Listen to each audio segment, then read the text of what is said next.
আমি কোনো পদবি নয়, আমি মানুষ দেখি, সব পদবীকে সম্মান করি, সব ধর্মকে সম্মান করি। মাগো বোনেরা, তোমাদের জন্য আমি লক্ষ্মীর ভাণ্ডার করে দেব। আমরা 500 টাকা দিয়ে শুরু করেছিলাম, আজকে কিন্তু আপনারা 1500 আর 1700 টাকা মাসে মাসে পাচ্ছেন। আমি বিজেপির মতো মিথ্যে কথা বলি না, ভাওতা দিই না। ইলেকশনের আগে বলবে দেব, তারপরে দেবে না, কেড়ে নেবে। আগের বার বলেছিলাম দুয়ারে সরকার করব, করেছিলাম। আগের বার বলেছিলাম স্বাস্থ্যসাথী, পরিবার প্রতি 5 লক্ষ টাকা করে মা বোনেরা, মায়ের ঘরের যে মেয়েরা, ঘরের লিডার, সে তার নেতৃত্বে সংসার পাবে। পাচ্ছেন?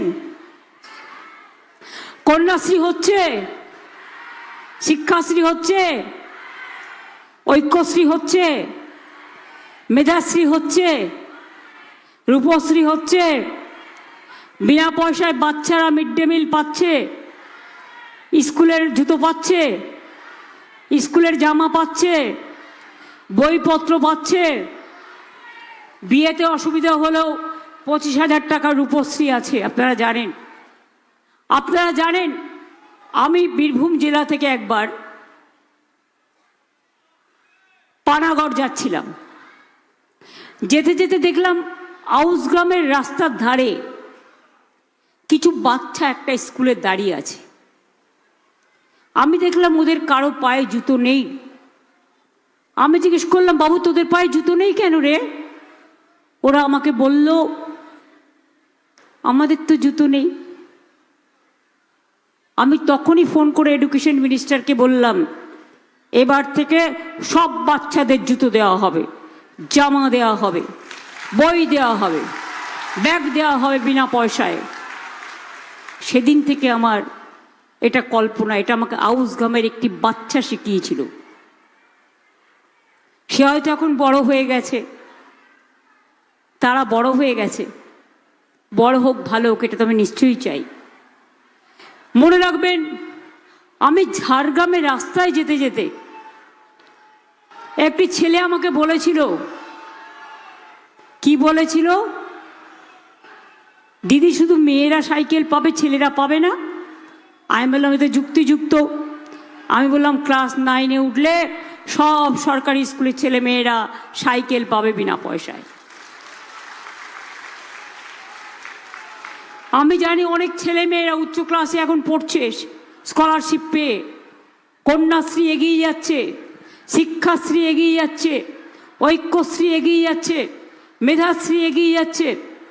আমি জানি ছেলে মেয়েদের বই কিনতে অনেক টাকা লাগে, কিন্তু হাতে যদি একটা স্মার্টফোন থাকে তাহলে তারা সার্চ করে অনেক কিছু পড়তে পারে, জানতে পারে। তাই ক্লাস 11তে উঠলেই আমরা 10,000 টাকা করে ব্যাংক অ্যাকাউন্টে দিই একটা করে স্মার্টফোন কেনবার জন্য। আমরা ছোটবেলায় কিছু পাইনি, কিন্তু যেটা আমরা পাইনি সেটা আমাদের জেনারেশন বাচ্চারা পাক, ছাত্রছাত্রীরা পাক। আগে দেখতাম বাচ্চা বাচ্চা মেয়েদের বাবা মায়েরা বিয়ে দিয়ে দিত, তার কারণ বাবা মার কোনো দোষ নেই। তারা ভাবতো মেয়ে বড় হয়ে গেলে বিয়ে দেবো কি করে। তখন আমি কন্যাশ্রী করলাম। শুধু স্কুল নয়, স্কুল, কলেজ, ইউনিভার্সিটি। এবং আগের বার বলেছিলাম 10 লক্ষ টাকা করে স্মার্ট কার্ড করে দেব। করেছি কি করিনি? ছাত্রছাত্রীদের জন্য যারা উচ্চশিক্ষা করতে চান, শিডিউল কাস্ট শিডিউল ট্রাইব যারা আছে, তারা 20 লক্ষ টাকা পর্যন্ত সফট লোন পেতে পারে উচ্চশিক্ষা করার জন্য।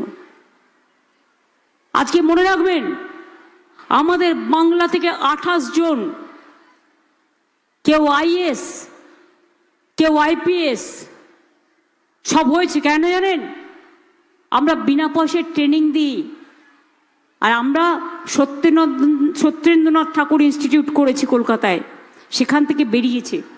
মাত্র 3-4 বছরের মধ্যে এত উন্নয়ন। দুর্গাপুরেও হচ্ছে আগামী দিন, রেডি হয়ে গেছে। আপনারাও যারা আইএস ট্রেনিং নিতে চান, আইপিএস ট্রেনিং নিতে চান, ইঞ্জিনিয়ার ট্রেনিং নিতে চান, WBCS ট্রেনিং নিতে চান, WBPS ট্রেনিং নিতে চান, তারাও এই সুযোগটা পাবেন। ঘরের সামনে জানেন, আমার বাড়িতে একটা মেয়ে কাজ করতো মানে আমাদের পরিবারেরই সদস্য, আমায় খুব ভালোবাসতো, একটি তপশিলি মেয়ে।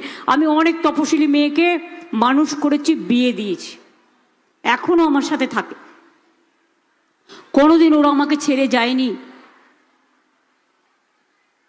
আমি দেখলাম একদিন ওর মা ওকে খুব মারছে। আমি বললাম, কেন মারছিস রে?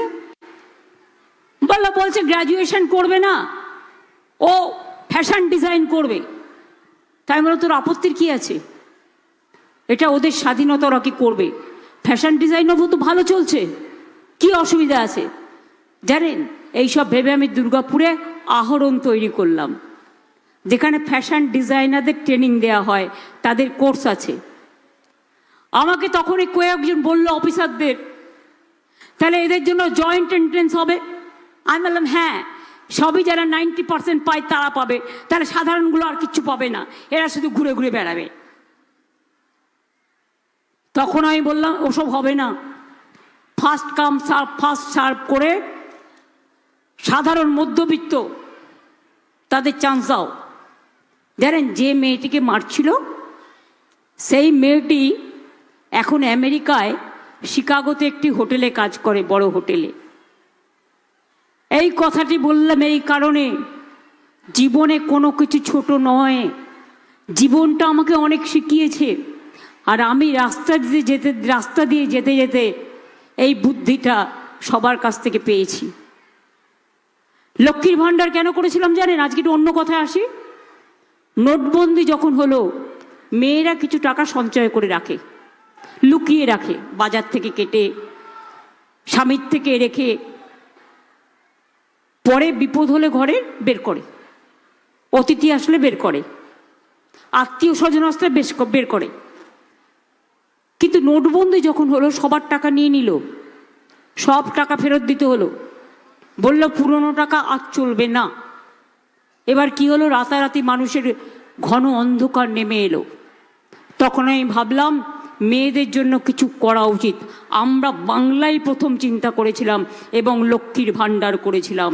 সেদিন চিন্তা করেছিলাম, মেয়েদের লক্ষ্মীর ভাণ্ডার ফিরিয়ে দিতে হবে, নিজে পায়ে দাঁড় করাতে হবে। ছোট ছোট মেয়েদের বিয়ে দিতে হচ্ছে। সকল করলাম কন্যাশ্রী, বিশ্বের 1 নম্বর প্রোগ্রাম। লক্ষ্মীর ভাণ্ডারও বিশ্বের 1 নম্বর প্রোগ্রাম, মনে রাখবেন। এগুলো কোনোদিন কেউ করতে পারবে না। দুয়ারে সরকারও চ্যালেঞ্জ করে বলি, এই প্রোগ্রাম কেউ করতে পারবে না, যতই টুকুলি করুক আর যাই করুক।